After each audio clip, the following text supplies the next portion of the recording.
नमस्कार दोस्तों, मैं हूं आपका दोस्त नवीन और आप एड वीज़ा के यूट्यूब चैनल पर। ये एक स्पेशल तरह का वीज़ा है सर। मैं पहले इसके बारे में आपको बताऊंगा। यूके का वीज़ा है जो हम लोगों का ईसीआर पासपोर्ट पे है। मैं आपको पहले साइन दिखाता हूं, बाकी चीज़ें हाइड करेंगे इनकी।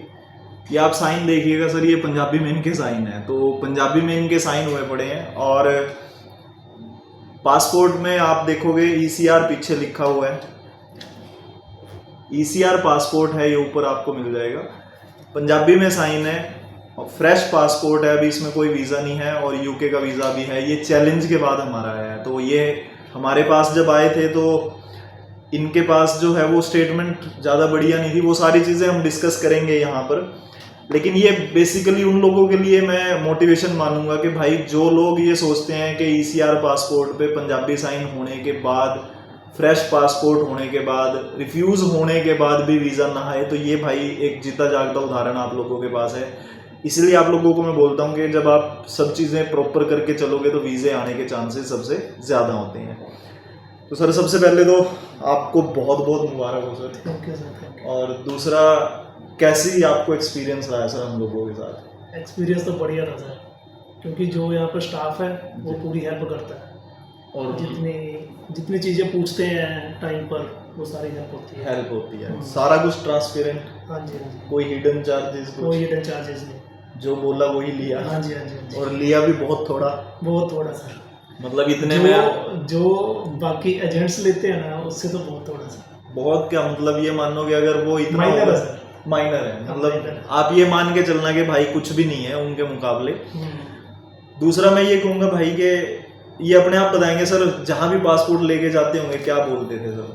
बंदे ईसीआर के लिए मना करते थे। पंजाबी साइन है, पंजाबी साइन है, ईसीआर है, तो उसमें कोई वीज़ा नहीं लगेगा, यूके का नहीं लगेगा। दुबई चले जाओ या कोई छोटी मोटी कंट्री चले जाओ, वहाँ पर हो सकता है, वहाँ पर हो सकता है। बाकी बड़ी कंट्री में बिल्कुल। और इनकी अगर जॉब प्रोफाइल की बात करें तो कितनी सैलरी इनको मिल रही है? सैलरी इनकी बहुत कम है सर, 7 से 8 हज़ार। 7 से 8 हज़ार। ये गुरु घर में काम करते हैं भाई, गुरु घर में काम करते हैं। 7-8 हज़ार रुपये इनकी सैलरी है। आप यकीन मानना, जब ये केस मेरे पास आया था तो इन्होंने बोला है कि ट्राई करनी है। हाँ जी, हाँ जी। है ना, कि भाई हमें तो कोशिश करनी है, देखा जाएगा जो होगा। हाँ जी। तो वो कोशिश की हमने, सारा कुछ जो था मैंने सारा, मतलब हम क्या करते हैं, पूरा इनकी पूरा जो बैकग्राउंड है वो सारा देखा जाता है, बैंक स्टेटमेंट सारा कुछ चेक होती है, उसके हिसाब से फिर चीज़ें होती हैं। तो वो इनको बताया कि भाई ये चीज़ें आपको प्रोवाइड करनी है। वो जेन्युइन है, मतलब कोई इलीगल चीज़ नहीं है उसमें। आप ये कहोगे भाई पता नहीं क्या है, जो बोल रहा है उसी को बस प्रूव करना है।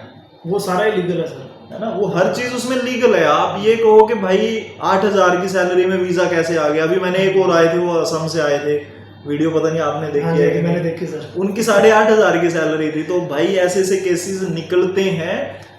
लक ट्राई आपको करना पड़ता है, बिना लक ट्राई आप नहीं कर सकते। मैं हमेशा कहता हूँ भाई, पानी के बाहर खड़े होके जितने मर्जी हाथ मार लेना, जब तक आप पानी के अंदर नहीं जाओगे तब तक आपको पता नहीं चलेगा आप तैर पाओगे या नहीं तैर पाओगे। तो वो तैरने के लिए तो जाना ही पड़ेगा, मतलब लक ट्राई तो करना पड़ेगा। अब ये आप देख लेना कि पूरे मार्केट के अंदर आपको ऐसे कौन से कंसल्टेंट है जो मिलेंगे जिन्होंने 8.5 हज़ार पे, 10 हज़ार पे, 8 हज़ार की सैलरी पे वीज़े निकलवाए होंगे। मैं मतलब आप सर्च मार लेना, आपको कहीं भी कोई ऐसा कंसल्टेंट नहीं मिलेगा जिसने इतनी थोड़ी सैलरी पे वीज़े निकलवा के दिए हों। ये नहीं है सर। आपने अप्लाई, हमने अप्लाई किया, उसके बाद ये रिफ्यूज़ हो गया था, लेकिन क्योंकि सारा कुछ जो है वो बिल्कुल बहुत तरीके से बनाया गया था पहले ही, तो उसको चैलेंज करके ले लिया। अब ये चैलेंज के बाद इनका स्टिकर लग के इनके हाथ में आ गया है। तो मतलब ऐसे ऐसे केसेस हम लोगों के पास आते हैं जिनके पास कुछ भी नहीं है, जिनकी उम्मीद है ही नहीं है किसी भी तरह की। भाई जिसके पास पैसा है वो तो एक अलग चीज़ है, वो तो ले लेता है भाई। जिसके पास पैसा है, जिसकी सैलरी 80 हज़ार आ रही है, 70 हज़ार आ रही है, वो तो वीज़ा ले लेगा, उसको तो दिक्कत नहीं। लेकिन दिक्कत तो उनको है ना जिनकी सैलरी ही 8 हज़ार हो, 9 हज़ार सैलरी, 8 हज़ार सैलरी। बताओ भाई वीज़ा कहाँ से आएगा 8 हज़ार में? 8 हज़ार में आप गोवा नहीं घूम सकते। अगर 8 हज़ार की सैलरी वाले को मैं कहूँ कि गोवा जाना है, तो वो कहेगा भाई ये हाथ जुड़े हैं मेरे, मैं गोवा जहाज में बैठ के जाना, मेरी तो औकात दिल्ली तक जाने की नहीं है ना। उसको चंडीगढ़ से दिल्ली कह दो, आपके चंडीगढ़ से दिल्ली जहाज में जाना, हाथ जोड़ के बैठ जाएगा कि नहीं कर सकता। सेविंग अकाउंट में सर कितने पैसे थे? सेविंग बहुत कम थे सर, कोई 3-3.5 लाख होंगे बस। तो सेविंग 3-3.5 लाख, सैलरी 8 हज़ार, रिफ्यूज हुआ, रिफ्यूज के बाद फिर चैलेंज में वीजा आया। भाई आप यकीन मानना, जब ऐसे ऐसे केसेस निकलते हैं ना तो दिल खुश होता है। अभी एक और सामने पड़ा है, वो तो अलग केस है, उनका 2 साल का है। तो अभी 2-2 साल वाले परमात्मा की दया से टचवुड है, चलो अब तक कोई रिफ्यूजल हम लोगों के नहीं आया। 30 के आसपास हमारे हो चुके हैं जो 2-2 साल के वीजा निकले हैं। तो एक्सपीरियंस वाइज अगर बात करोगे भाई, यूके के लिए अगर आपको कंसल्ट कहीं करना है तो एक बार जरूर पूछ लेना। जरूर सर जरूर, यहाँ पर तो एक बार तो करना ही पड़ेगा, वो बढ़िया है।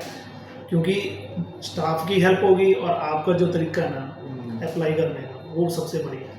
कि भाई इतना एक्सपीरियंस, अभी 650 ओवरटर्न्स मैं करवा चुका हूँ। हमारी टीम यहाँ 650 ओवरटर्न्स हम लोग करवा चुके हैं। तो बहुत एक्सपीरियंस होता है भाई। 650 केसेस ओवरटर्न करवाना कोई छोटी चीज़ नहीं है। रिफ्यूजल एक बार लग जाए ना सर किसी की, तो एजेंट तो दोबारा हाथ डालते हैं, चाहे वो 12 लाख रुपए मांग रहा है, चाहे 10 लाख मांग रहा है। बिल्कुल, और लाखों वाले काम है सर ये, जो हम लोग 10,000 में, 12,000 में, 15,000 में लोगों को करके दे रहे हैं, ये लाखों लाखों के लोग काम कर पैसे मांगते हैं। हम ये कहते हैं भाई आप अगर जेन्युइन है, वीज़ा ऑफिसर वहाँ बैठा ही इसलिए है कि आप जेन्युइन अगर है तो आपको वो वीज़ा देगा। आपको बस अपना केस प्रूव करना है। अगर आप अपना केस अपने डॉक्यूमेंट्स के बेसिस पे प्रूव करते हो तो वीज़ा ले जाओगे, अदरवाइज आप नहीं करोगे। मैंने यहाँ बैठ करके 4 लाख वाले का भी रिफ्यूज देखा हुआ है, सॉरी 4 करोड़ वाले का रिफ्यूज भी देखा हुआ है, मैंने 1.5 करोड़ वाले का भी रिफ्यूज देखा है। अभी मैंने चैलेंज कल डाला है, उसकी जो ITR है 85 लाख पर एनम की ITR है जिसका रिफ्यूज डाला हुआ है। तो मतलब आप जब अपना केस प्रूव नहीं कर पाओगे ना, तो 85 लाख की ITR जिसमें 35 लाख का टैक्स है, भाई उसने 35 लाख का सरकार को टैक्स दिया है, लेकिन फिर भी यूके वालों ने रिफ्यूज कर दिया है। तो भाई जब केस जेन्युइन नहीं होते हैं ना, मतलब जेन्युइन होते हैं लेकिन प्रूव नहीं हो पाते, तो वो रिफ्यूज भी होते हैं। जब उसको चैलेंज, हम उसको पहले ही रेडी करके रखते हैं कि भाई अगर वो रिफ्यूज करता है तो मुझे चैलेंज में जाना ही जाना है। तो जो लीगल एविडेंसेस हैं आपको वो पता होने चाहिए कि क्या क्या चीज़ें एविडेंस के तौर पे मानी जाएंगी, क्या क्या नहीं मानी जाएंगी। तो आपको तो पहले तो सर बहुत बहुत मुबारक हो, क्योंकि बहुत खुशी है इस चीज़ की। एक्चुअली इनके वो फ्रेंड हैं जिनका ये वीज़ा आया है, तो इनके वो मान नहीं रहे थे कि भाई पता नहीं होगा या नहीं होगा, तो इन्होंने ही उनको कन्विंस किया कि भाई कोई दिक्कत नहीं है, एक बार आप ट्राई मारते हैं, होगा तो ठीक और नहीं होगा तो ठीक। खोने को कुछ नहीं है, पाने को सारा कुछ है। पाने को सारा कुछ। तो अब आप लोगों के लिए भी वही है कि भाई खोने को कुछ नहीं है, थोड़ा सा अमाउंट खर्च होगा जरूर आपका, वो तो हर जगह है, लेकिन पाने के लिए बहुत कुछ होता है। कैसी भी प्रोफाइल है, एक बार स्टेटमेंट भेजना, free of cost statement check हो रही है। आपकी स्टेटमेंट के बेसिस पे एक बार ये बताएंगे कि भाई आप कोशिश कर सकते हो या नहीं कर सकते हो। 100% ना कभी किसी का वीज़ा होता है। मैंने पहले ही बताया 4 करोड़ वाले की भी रिफ्यूज़ होती है, 85 लाख की ITR वाले का भी रिफ्यूज़ होता है। तो आप ये मत समझना कि अगर आपकी ITR 5 लाख या 6 लाख की है तो वीज़ा आएगा, या आप 10 लाख की करोगे तो भी वीज़ा आएगा, ऐसा कुछ नहीं है। मैंने एग्जाम्पल आपको दे दिया है। तो हर तरह से आपको क्या है कि मेंटली प्रिपेयर होना है कि आप सिर्फ अपना लक ट्राई करोगे, इससे ज़्यादा और कुछ नहीं है। हम लोगों के हाथ में सिर्फ इतना है कि एक्सपीरियंस के बेसिस पे हम ये कोशिश करते हैं कि हर चीज़ आपकी जेन्युइन तरीके से रिप्रेजेंट हो, और अगर रिफ्यूज़ हो तो फिर चैलेंज के बाद वो वीज़ा आ जाए। बाकी सभी को बहुत बहुत इनको मुबारक, और सभी को यही कहूँगा कि भाई आप लोग ये बहुत ध्यान रखना कि डॉक्यूमेंटेशन सही रहे आपकी, फेक डॉक्यूमेंट यूज़ मत करना किसी भी तरीके से। वीज़े आते हैं 8,000 की सैलरी पे भी आते हैं, 8.5 की भी आते हैं, और 10,000 की सैलरी पे भी आते हैं, 3 लाख की सेविंग में भी आते हैं। मैंने 1.5 लाख की सेविंग में भी वीज़ा लिया हुआ है, 3 लाख पे भी लिया हुआ है, 4 पे भी लिए हुए हैं। तो 3 और 4 वाले तो बहुत हैं, लेकिन 1.5 लाख पे भी हमने वीज़े निकाले हुए हैं, और उनके खर्चे कुछ भी नहीं है। 10,000 का खर्चा, 15,000 का, 12,000 का खर्चा, ये खर्चे चलते हैं। बाकी थैंक यू आपका ट्रस्ट करने के लिए, थैंक यू आपका सर जो वीज़ा निकलवा दिया। नहीं थैंक यू जी, बहुत बहुत धन्यवाद।